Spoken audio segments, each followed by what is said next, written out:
मुरादाबाद के जिला संयुक्त चिकित्सालय की दूसरी मंजिल पर आग लगने की सूचना पर फायर ब्रिगेड की 3-4 गाड़ियों के साथ दर्जनों फायर टेंडर मौके पर पहुंच गए और अपनी कार्य कुशलता दिखाते हुए अस्पताल की बिल्डिंग में फंसे लोगों को बाहर निकालने का काम तेजी के साथ शुरू कर दिया।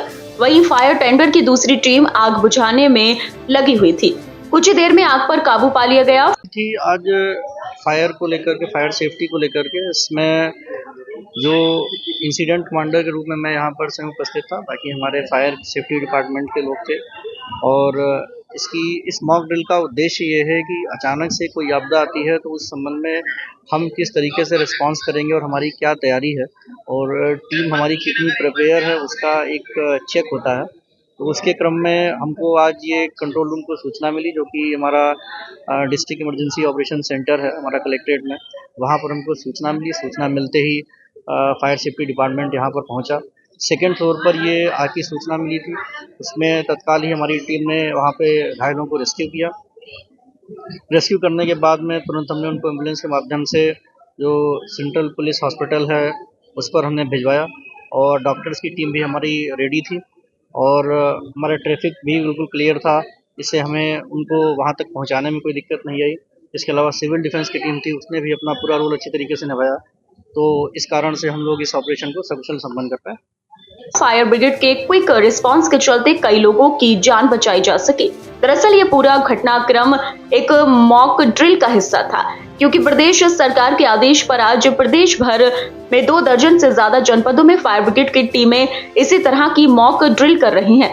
इसी कड़ी में आज मुरादाबाद के जिला अस्पताल में भी व्यापक ढंग से मॉक ड्रिल की गई।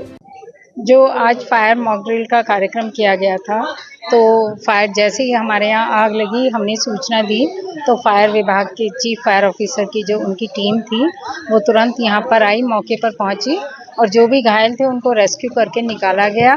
आग बुझाई गई और धुआं भी सारा साफ किया गया और उनको हॉस्पिटल में रेस्क्यू करके निकाल के एडमिट करा दिया गया और बहुत इनका क्विक रेस्पॉन्स रहा। ट्रैफिक भी क्लियर था, सब कुछ व्यवस्था बहुत अच्छी थी। और ये तो एक मॉक ड्रिल थी। पिछले माह में हमारे यहाँ एक्चुअली 4 जुलाई को ट्रॉमा सेंटर में आग लगी थी, तब भी फायर डिपार्टमेंट के सहयोग से हमारे यहाँ कोई भी कैजुअलिटी नहीं हुई और सब मतलब इनका सहयोग बहुत अच्छा रहा और आग बुझाने में जितना कम से कम नुकसान हो सकता था वो हुआ।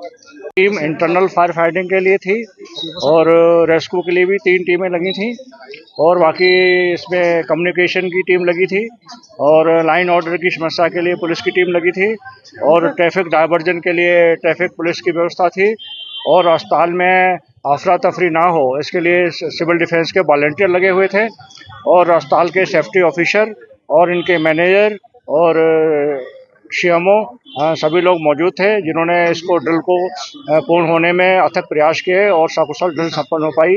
अस्पताल में जो सेकंड फ्लोर पे 15 लोग फंसे थे, उनमें से कुछ घायल थे जिनको निकाल कर केंद्रीय पुलिस चिकित्सालय भेजा गया था और शेष लोगों को सहारा देकर निकाला गया था। जो 15 लोग फंसे थे उनको सकुशल बाहर निकाला गया और फर्स्ट एड देकर उनको दूसरे अस्पताल भेजा गया। एक मेरा सवाल था, अगर कोई ऊपर फंस जाता उसके लिए क्या नेट की व्यवस्था है कि डिपार्टमेंट के पास? मान लिया को फंस जाता आपको हेलमेट?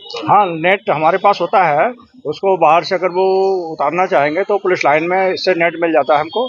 ऐसी जरूरत पड़ी नहीं, वरना हम उसे मंगा के ये भी कार्रवाई कर लेते।